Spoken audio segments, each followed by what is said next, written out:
Сәлеметсіздер ме, құрметті тыңдаушылар. Қазақ тілін жеңіл әрі тиімді тәсілдер арқылы үйренгіңіз келе ме?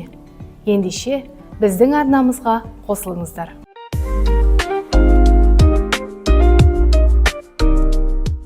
Бүгінгі сабақта адам келбеті мен дене мүшелерін қазақша атауды үйренетін боламыз.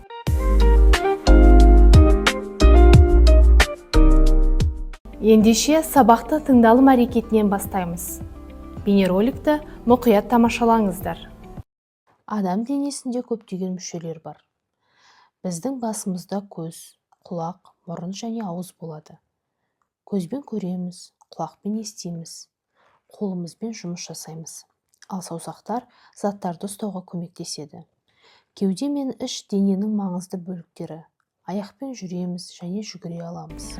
Жаңа сөздерді меңгеру үшін мәтінде кездескен сөздерді орыс тіліне аударамыз. Менімен бірге қайталаңыздар. Дене мүшелері, части тела: бас, голова, көз, глаза, құлақ, ухо, мұрын, нос, ауыз, рот, қол, рука, саусақ, палец, кеуде, грудь, іш, живот, аяқ, нога. Олай болса, сөздерді толықтай меңгеру үшін бірінші тапсырманы орындаңыздар.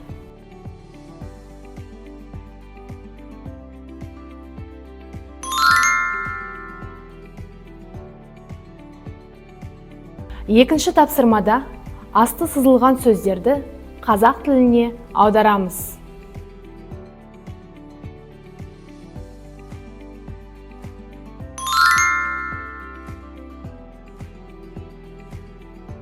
Соңғы тапсырмада тірек сөздерді пайдаланып сөйлемді толықтырыңыздар.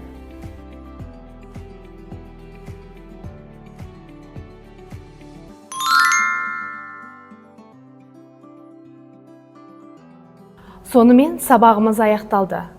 Бүгінгі тақырыпты тыңдау, қайталау, оқу әрекеттері арқылы меңгере білдіңіздер деп ойлаймын. Тапсырмаларды мұқият орындаңыздар. Және де бүгінгі сабақта меңгерген сөздерді күнделікті өмірде пайдалануға тырысыңыздар. Келесі кездескенше сау болыңыздар.